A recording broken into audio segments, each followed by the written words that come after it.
Hi viewers, welcome to our channel. Balakrishna గారి అఖండ 2 ఈ year లో చివర్లో రిలీజ్ కాబోయే అతి పెద్ద సినిమా అని చెప్పుకోవాలి. మరి సినిమా మీద అంచనాలు కూడా ఆ స్థాయిలోనే ఉన్నాయి. సో ఈ సినిమా మరి ఇయర్ లో ఇండస్ట్రీ హిట్ గా నిలుస్తుందా అన్న చర్చ కూడా జరుగుతుంది. ఆల్రెడీ ఇండస్ట్రీ హిట్ గా సంక్రాంతికి వస్తున్నాం సినిమా ఉంది. మరి ఆ సినిమా రికార్డ్ ని బ్రేక్ చేసి ఇది ఇండస్ట్రీగా నిలవబోతుందా, ఆ స్థాయి కలెక్షన్స్ రాబడుతుందా, దీనికి సంబంధించి మరి ఎటువంటి అంచనాలు ఈ సినిమా మీద ఉన్నాయి, దీని గురించి డిస్కస్ చేయడానికి ప్రజెంట్ మనతో పాటు సీనియర్ ఫిల్మ్ జర్నలిస్ట్ అయిన అప్పాజీ గారు ఉన్నారు. వారిని తెలిసిన ప్రయత్నం చేద్దాం. సార్ నమస్కారం. సార్ నమస్తే ఆదిత్య. అఖండ 2 పైన సార్ భారీ అంచనాలు అయితే ఉన్నాయి. సో ఇది పాన్ ఇండియన్ సినిమాగా తీసుకెళ్తున్నారు. ఫస్ట్ టైం బాలకృష్ణ గారు పాన్ ఇండియన్ మార్కెట్ లో కూడా రీచ్ కాబోతున్నారు. మరి ఈ సినిమా ఇయర్ లో రిలీజ్ కాబోతుంది కాబట్టి పుష్కలంగా ఉన్నాయి ఛాన్సెస్ ఇండస్ట్రీ హిట్ కావడానికి అంటున్నారు. మరి అవుతుందా ఇండస్ట్రీ హిట్? సంక్రాంతి వస్తున్నాం రికార్డ్ ని బ్రేక్ చేస్తుందా? దీనిపైన మీ ఒపీనియన్ సార్? అంటే ఈ సినిమాకి జరిగిన బిజినెస్ ప్రకారం చూస్తే డెఫినెట్ గా ఇది ఒక మరో బ్లాక్ బస్టర్ అయ్యే అవకాశం ఉందని మనకు అనిపిస్తుంది. ఎందుకంటే కోట్లాది రూపాయలు వెచ్చించి సినిమాకి కొనుక్కున్న వాళ్ళు చాలా రకాలుగా ఎంక్వైరీ అది చేసి కానీ తీసుకోరు కదా. మరి ఈ సినిమాకి దాదాపుగా ఒక థియేటర్కల్ గానే 150 కోట్లు బిజినెస్ అయిందని చెప్పి మనకి తెలుస్తుంది. Andhra, Ceded, Nizam, rest of India, overseas, Bengaluru ఇవన్నీ కలిపితే దాదాపుగా 150 నుంచి 155 కోట్ల మధ్యలో బిజినెస్ అయిందని చెప్పి అంటున్నారు. ఇది కాకుండా నాన్ థియేటర్కల్ అంటే ఓటీటీ, శాటిలైట్, ఆడియో ఇలాగా అవి ఒక 140 నుంచి 150 కోట్లు అయింది అంటారు. అంటే ఒక సినిమా, ఒక తెలుగు సినిమా 300 కోట్లు బిజినెస్ అవ్వడం అంటే ఒక సీనియర్ హీరో సినిమా అది మామూలు విషయం కాదు కదా. ఇంకోటి ఏంటంటే ఫస్ట్ ఇప్పుడు అంతకుముందు వచ్చిన సంక్రాంతికి వస్తున్న సినిమాకి ముందు వచ్చిన గేమ్ చేంజర్ డిసప్పాయింట్ చేసింది అనుకుంటే, సంక్రాంతికి వస్తున్న సినిమాతోటి ఒక మంచి బిగినింగ్ 2025కి. అలాగే డిసెంబర్ అంటే తర్వాత కూడా కొన్ని సినిమాలు ఉన్నప్పటికి కూడా అవేవి మరీ అంత భారీ బడ్జెట్ సినిమాలు కాదు కాబట్టి ఇది డిసెంబర్ 5న వస్తున్నటువంటి ఈ సినిమాతో మళ్ళీ మంచి ఫినిషింగ్ టచ్ ఇచ్చే అవకాశం ఉందనే ఒక అంచనాలు ఉన్నాయి డెఫినెట్ గా. ప్లస్ మనం అంతకుముందు కూడా చెప్పుకున్నాం, బోయపాటి బాలయ్య కాంబినేషన్ లో వస్తున్న సినిమా కావడం, అంతకుముందు వాళ్ళ కాంబినేషన్ లో వచ్చినటువంటి 3 సినిమాలు కూడా సూపర్ డూపర్ హిట్ అవ్వడం కాబట్టి ఇప్పుడు ఈ 4వ సినిమా కూడా పెద్ద హిట్ అయ్యే అవకాశం ఉంది అని చెప్పి, ప్లస్ ఇప్పటివరకు ఆ సినిమాకి సంబంధించి రిలీజ్ అయిన ప్రతి అప్డేట్ కూడా విశేషంగా ఆకట్టుకుంటుంది.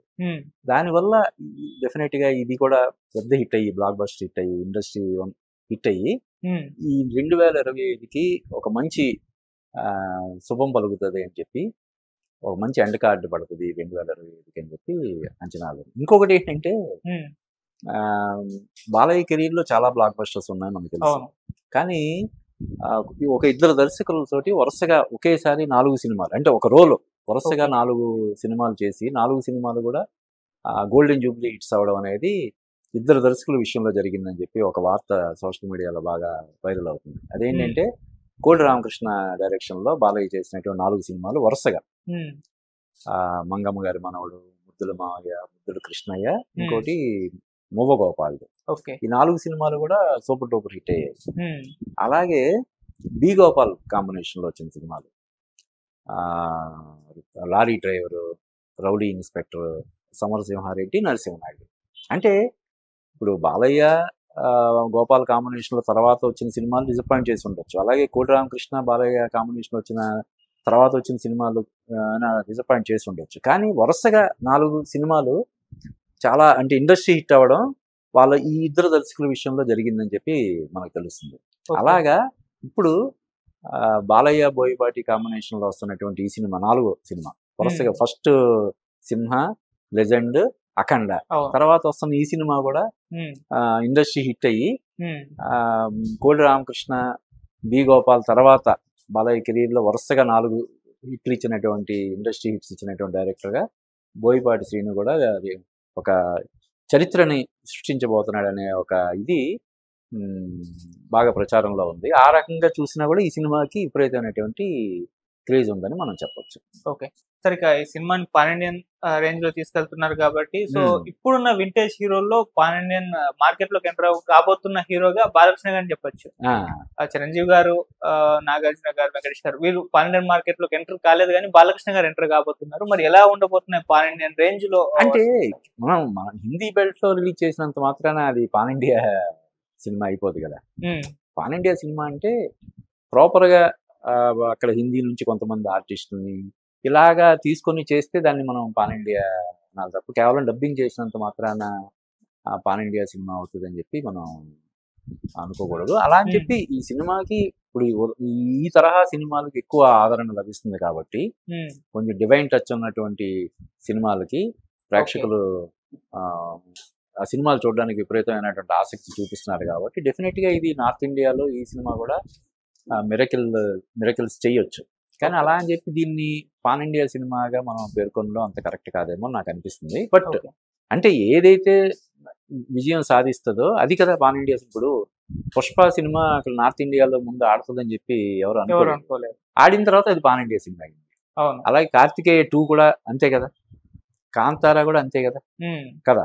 అక్కడ ఆడితే అప్పుడు అది అక్కడ నార్త్ ఇండియాలో కూడా ఆడియన్స్ కూడా కనెక్ట్ అయితే అప్పుడు డెఫినెట్గా పాన్ ఇండియా సినిమా అవుతుంది. కానీ ఇప్పుడు వస్తున్నటువంటి సినిమాల్లో మనం విజయం సాధిస్తున్న సినిమాల్లో చూస్తే ఈ తరహా డివైన్ టచ్ ఉన్న సినిమాలకి విపరీతమైనటువంటి ఆదరణ లభిస్తుంది. కాబట్టి ఈ సినిమా బాలయ్య సినిమా కూడా ఆ టచ్ ఎక్కువ ఉంది కాబట్టి నార్త్ ఇండియన్స్ ఇష్టపడే అంశాలు ఈ అఖండ 2లో ఎక్కువ ఉన్నాయి కాబట్టి అక్కడ ఆడియన్స్ను కూడా అలరించే అవకాశం అయితే పుష్కలంగా ఉంది. ఓకే సార్, ప్రమోషన్ జోరు మరి ఇంకా కనబడట్లేదు. సో ఇంకా టైం తీసుకుంటారా, దగ్గరకు వచ్చిన తర్వాత చేస్తారా? మరి అంటే భారీ స్థాయిలో ఇండియా లెవెల్లో వాళ్ళు ప్రమోషన్ చేస్తారని చెప్పేసి వాళ్ళే అనౌన్స్ చేస్తారు. బట్ దగ్గర పడుతుంది, ఎప్పుడు స్టార్ట్ చేసే అవకాశం ఉంది సార్? షూటింగ్ ఎంత వరకు వచ్చింది అసలు? యాక్చువల్లీ అదే అంటే యాక్చువల్గా అంతకు ముందే రిలీజ్ అవ్వాల్సినటువంటి సినిమా కదా. అవును. అంటే ఏదో ఒక ఇంటర్వ్యూలో అనుకుంటా నేనే టైం అడిగాను దీనికి బ్యాక్గ్రౌండ్ స్కోర్ అది చేయడానికి. అంటే ఇప్పుడు అంతకుముందు మనం చెప్పుకున్నాం బాలయ్య సినిమాలకి ఈ మధ్యకాలంలో అన్ని సినిమాలకు కూడా తమన్నే బ్యాక్గ్రౌండ్ స్కోర్ చేస్తున్నాడు. ప్రత్యేక శ్రద్ధతో అతను బ్యాక్గ్రౌండ్ స్కోర్ చేస్తున్నాడు మనం చూస్తున్నాం. ఈ తరహా సినిమాలకి బ్యాక్గ్రౌండ్ స్కోరు చాలా కీలక పాత్ర పోషిస్తుంది విజయాల్లో కదా. ఇప్పుడు కేజీఎఫ్ కావచ్చు, కాంతారా కావచ్చు, RRR ఏదైనా సరే ఆ సినిమాల్లో ఉన్న సీన్స్ ఎలివేట్ అవ్వాలంటే బ్యాక్గ్రౌండ్ స్కోర్ అనేది చాలా ఇంపార్టెంట్. కాబట్టి తమన్ను దీనికి ప్రత్యేక శ్రద్ధతోటి బ్యాక్గ్రౌండ్ స్కోర్ చేయడానికి నాకు కొంచెం టైము ఇమ్మని అడిగాడని చెప్పి మనకి అతనే స్వయంగా చెప్పాడు. కాబట్టి డెఫినెట్గా ఈ సినిమాకి సంబంధించిన అంతా వర్క్ అంతా ఫినిషింగ్ అంటే టైం ఉన్నప్పుడు ఏం చేస్తామంటే ఇంకా కొంచెం మెరుగులు దిద్దడం అనేది ఎప్పుడు జరుగుతుంటుంది కదా. ఇంకా రిలీజ్కి 2 నెలల టైం ఉంది కాబట్టి మనం ఇంకొంచెం చెక్కుదాం, ఇంకొంచెం దాని కరెక్షన్స్ ఏమైనా ఉంటే చేద్దాం అన్నట్టుగా సినిమాలు ఎల్లుండు ప్రింట్స్ ఓవర్సీస్కి వెళ్తాయి అనగా కూడా చివరి వరకు చిన్న చిన్న కరెక్షన్స్ అవి చేస్తూనే ఉంటారు. టెక్నికల్గా కావచ్చు, వేరే రకంగా కావచ్చు చేస్తుంటారు. కాబట్టి ఈ సినిమా సంబంధించి మొత్తం వర్క్ అంతా అయిపోయిందని మనకి తెలుస్తుంది. ఇంకా ఓన్లీ బ్యాక్గ్రౌండ్ స్కోర్కి సంబంధించిన వర్క్ ఉంది. ప్రమోషన్స్ కూడా నువ్వు అన్నట్టు ఇంకా వాళ్ళు ఉధృతం చేయాలి. తక్కువ ఉంది కాబట్టి అంటే ఇప్పుడు సంక్రాంతి బరిలో ఉన్న సినిమాలే ప్రమోషన్స్ తిరగదీసేస్తున్నారు కదా. చిరంజీవి గారు మనశంకర వరప్రసాద్ కానీ, తర్వాత మన అనగనగా ఒక మనోడు కొంచెం వెనకబడ్డాడు అనిల్ రావిపూడితో పోల్చితే అనుకుంటే మొన్న దీపావళి సందర్భంగా రిలీజ్ చేసిన దీంతో మొత్తం మార్కులన్నీ కొట్టేశాడు కదా. చాలా హిలేరియస్ గా ఉంది అది. కాబట్టి వీళ్ళు కూడా ఇప్పుడు ఇమీడియట్ గా దాన్ని ఇంకా లేట్ చేయకుండా దీనికి సంబంధించినటువంటి అప్డేట్స్, టీజర్, ట్రైలర్, వరుసగా అన్ని సాంగ్స్ అని ఇవన్నీ రిలీజ్ చేయాల్సిన అవసరం ఉంది. చేస్తారు తప్పకుండా. ఓకే, సో మరి ఈ సినిమా టార్గెట్ ఎంత వరకు ఉండే అవకాశం ఉంది సార్? అంటే ఇప్పుడు దీన్ని బట్టి బిజినెస్ అయిన దాన్ని బట్టి 350 అనుకోవచ్చు. కాకపోతే సినిమా అంతవరకు వెళ్తుంది 500-1000 కోట్ల వరకు కాదు. అంటే మనం చెప్పుకున్న 300+ కోట్లలో థియేటర్ గా 150 కోట్లే కదా. 150 కోట్లు అనుకుంటే అది రాబట్టాలంటే ఒక 250 కోట్ల వరకు కలెక్ట్ చేయాల్సి ఉంటుంది. ఓకే, మిగతాది నాన్ థియేటర్కల్ ఆల్రెడీ అయిపోయి ఉంటుంది కదా. OTT కానీ, శాటిలైట్ ఇవన్నీ ఈ థియేటర్కల్ పర్ఫార్మెన్స్ తో సంబంధం ఉండదు కదా. కాబట్టి నాకు తెలిసినంత వరకు అఖండ 2 టార్గెట్ ఒక 250 నుంచి 260 కోట్ల టార్గెట్ ఉంటుంది.